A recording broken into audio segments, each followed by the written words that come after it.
Fala aí, tropa, beleza? Chegando para mais um vídeo aí do canal. Se inscreva se não for inscrito, ajuda o canal aí, família, tá bom? Deixa o like, compartilha, tudo sobre o nosso Verdão aí, ó. Todo dia tem vídeo novo, tá bom? Hoje trazendo aí notícia do mercado da bola do Verdão, novo camisa nova aí, pode pintar o Vitor Roque. E também tem aí um pré-jogo aí do Palmeiras e Água Santa, beleza? Deixa o like aí, galera, espero que gostem do vídeo. Começar por ele, Firmino, joga na Arábia hoje, foi um nome especulado no Palmeiras e no Flamengo também. Que fim levou ou levará? Tomou uma decisão. Tem uma decisão, tem um martelo batido aí, que é a permanência no futebol árabe. Eu e o Felipe Silva, que trabalha comigo lá aqui no UOL, na coluna Mercado da Bola, a gente apurou e chegou a duas confirmações de que o Firmino não vai vir ao futebol brasileiro nesse momento. O Firmino fica na Arábia, né? É um jogador que estava especulado em clubes aqui do Brasil. Inclusive, eu aqui no de primeira, se não me engano, na segunda ou na terça-feira, falei, olha, Firmino é papo de bastidor no Palmeiras. É aquela coisa, se de repente topar vir para o Brasil, é uma possibilidade.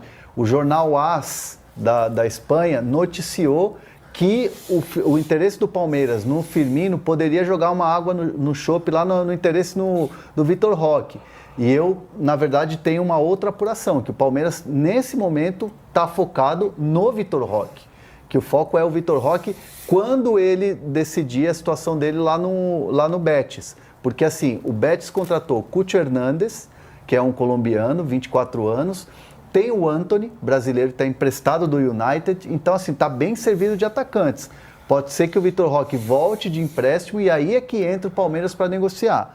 Então, essa questão do Firmino está muito clara, não volta para o Brasil, não tem Flamengo, não tem Internacional não tem Grêmio, não tem Palmeiras, clubes que ventilaram o nome dele em algum momento, esquece, porque não vai acontecer. Ele fez um gol espetacular contra o Al-Sadd do Qatar na segunda-feira, jogo da Champions League da Ásia.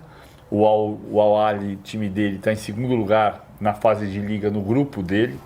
Na fase de grupos, no grupo do Oriente Médio. Só o Al-Hilal está na frente.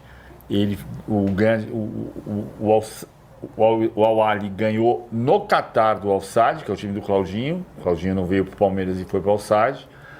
3-1, primeiro gol, um gol espetacular de bicicleta do segunda-feira, né? Segunda-feira agora.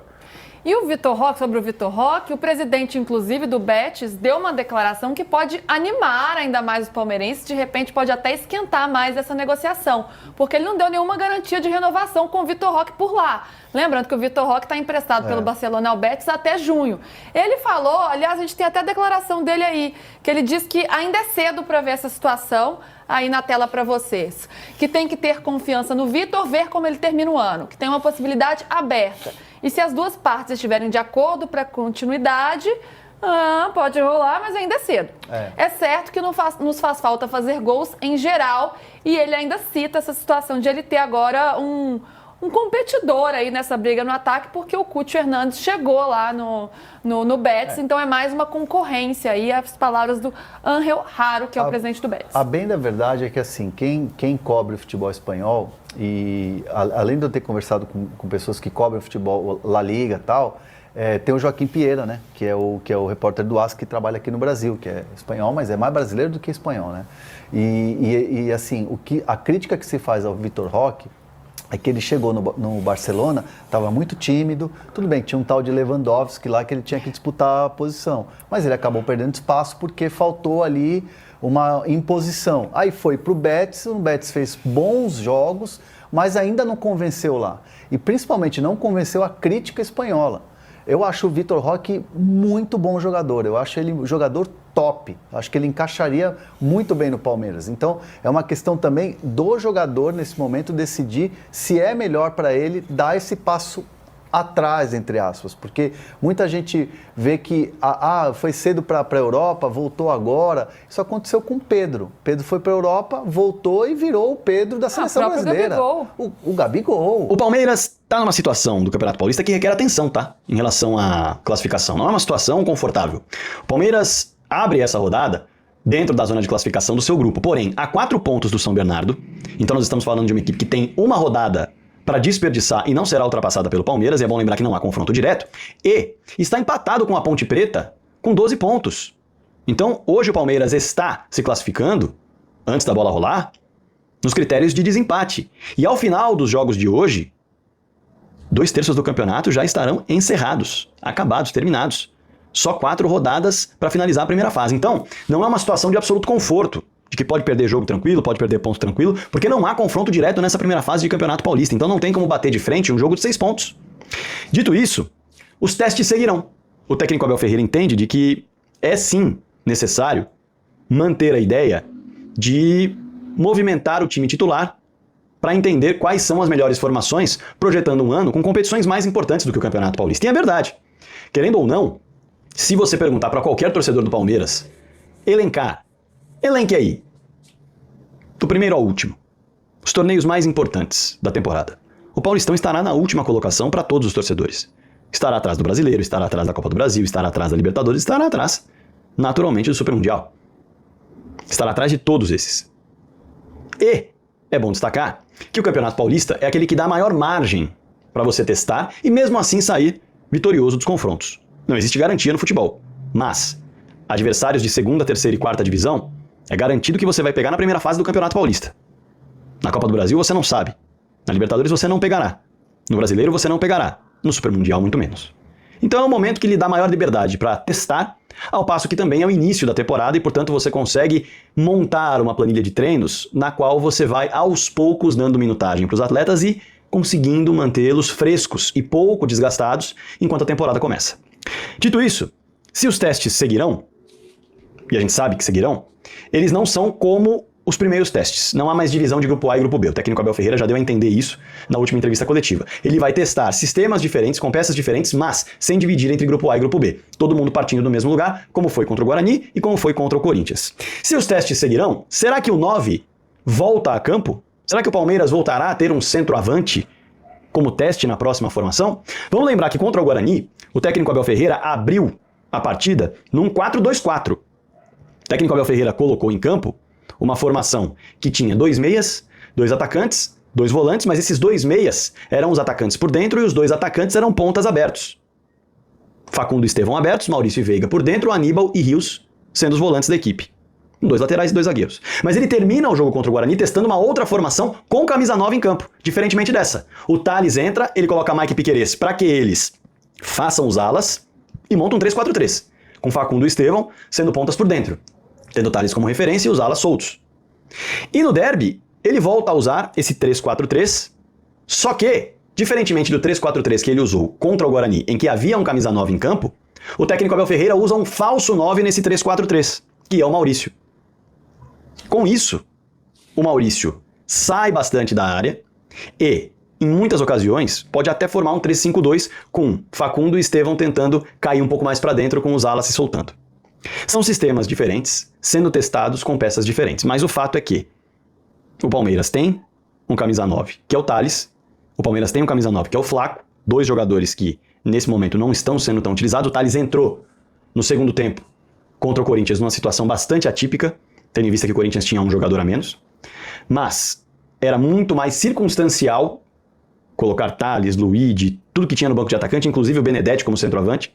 Então, certamente o Abel não queria testar o Benedetti como um centroavante, mas ele queria aumentar a estatura dos jogadores dentro da grande área para tentar conseguir levar vantagem na bola aérea, certo? Então os testes mesmo planejados foram esses que eu citei. Diante do Água Santa, há uma peculiaridade aí. O técnico Abel Ferreira não tem jogadores suspensos, porém, ele tem uma logística mais pesada, porque o jogo é em Brasília, o Água Santa vendeu o seu mando. Então, não será um jogo de campeonato estadual, digamos assim, será um jogo com logística de campeonato brasileiro, vai viajar para jogar no Mané Garrincha. Sendo assim, o desgaste acaba sendo maior, o tempo de recuperação acaba sendo maior. Além disso, é bom destacar, a logística diminui a perspectiva de você dar treinos maiores, o descanso é diferente, enfim, muda muita coisa. E a partir daí, o time pode mudar bastante. Jogadores da base que entraram em campo ao longo do derby podem ser peças a começar como titular, justamente por conta do desgaste que foi o derby pro Palmeiras, mental e físico. O técnico Abel Ferreira pode repetir a escalação? Pode. Ele não tem jogadores suspensos. Não tem. Pode vir com novidades nas laterais para controlar a minutagem dos laterais? Pode. Ele pode começar com o Rocha, que jogou bem menos, e tem Caio Vanderlan para jogar pelo lado esquerdo. Ele pode vir com o Aníbal Moreno, que está descansado, e ele já deu a letra de que o Aníbal precisava de um descanso, chegou com o pneu meio murcho, ele até fala isso. Já que o Aníbal não entrou no derby, ele pode começar com o Aníbal sacando um dos zagueiros e saindo do sistema de 3 zagueiros para ter o Aníbal com mais um volante ao lado do Richard Rios, se o Richard Rios seguir no time? Pode. Pode também usar a formação que abriu o jogo contra o Guarani, só que colocando um 9 em campo. Tendo o Facundo como ponta, tendo o Estevão como ponta, tendo um dos meias como um meia que passa por trás do atacante, tendo o camisa 9 Thales ali na frente, com Aníbal e Rios sustentando. Voltando, digamos assim, a um 4-2-3-1 para ser testado. Claro que pode, vários testes podem ser feitos enquanto o técnico Abel Ferreira julga que é possível, já que ele garante que vai usar o Paulistão para isso, independentemente do resultado que o Palmeiras obtiver no campeonato. E diante do vice-lanterna, você tem uma margem maior para errar. Você tem uma margem maior para correr atrás porque o seu adversário é mais frágil. Sendo assim, a perspectiva de uma mudança grande no time, ela existe. Precisa entender o que o Abel está pensando. Mas ele deixou claro que quer fazer muitos testes. O Água Santa acabou de trocar de técnico, né? O Pintado assumiu o comando, time que tem apenas 4 pontos, uma vitória contra o Red Bull Bragantino por 3-0, o Red Bull Bragantino luta contra o rebaixamento também, faz uma campanha péssima nesse Paulistão. Tem um empate e outras 5 derrotas, sendo que foi goleado em 2 oportunidades, no jogo contra o Guarani na última rodada 4-0 e na segunda rodada 6-0 para o Mirassol. É a pior defesa do Campeonato Paulista, com 16 gols sofridos em 7 jogos. Então, assim, realmente é uma equipe muito frágil que o Palmeiras vai ter pela frente. Muito frágil. Com algumas peças conhecidas, digamos assim, do grande público. Tem o ponta Neilton, formado na base do Santos, que já esteve no Água Santa. Nesse Campeonato Paulista novamente está. O centroavante é o Ademilson, que passou pelo São Paulo, todo mundo lembra muito bem, além do zagueiro Rafael Vaz, passou por Vasco, Flamengo, 36 anos, muito experiente. E uma peça que foi muito importante na campanha do Água Santa, em que o time chega à final do Paulistão, na temporada retrasada, o Luan Dias. Camisa 10, foi destaque naquela campanha, inclusive, foi contratado pelo Santos, mas não deu liga e é do Água Santa nesse Campeonato Paulista. Sendo assim, olhando para as principais peças do Água Santa, olhando para a campanha do Água Santa, olhando para o que o Água Santa fez no campeonato até aqui, e percebendo como o técnico Abel Ferreira tem lidado com o Paulistão fazendo testes, mas que nas últimas 2 rodadas ele já não olha para grupos divididos, e sim para o que ele tem de melhor, administrando minutagem e revezando sistemas para ver como o time pode responder com o elenco que ele tem em mãos e que está muito defasado, vídeo de sábado, vídeo de ontem eu falo sobre isso, muito defasado em relação à reposição de peças. Olhando para tudo isso, o Palmeiras mesmo revezando peças, franco favorito diante do vice-lanterna do Campeonato Paulista, que foi goleado em 2 oportunidades e tem a pior defesa da competição e está em busca de uma vaga na 4ª divisão do futebol nacional. O Palmeiras é franco favorito. Fato que não anula a necessidade da diretoria de correr atrás de reforços ainda para essa janela. O Banco do Derby deixou isso muito claro e eu falei no vídeo de sábado, quem não assistiu, assista porque a análise é muito relevante para você que está olhando para o mercado do Palmeiras de maneira desconfiada.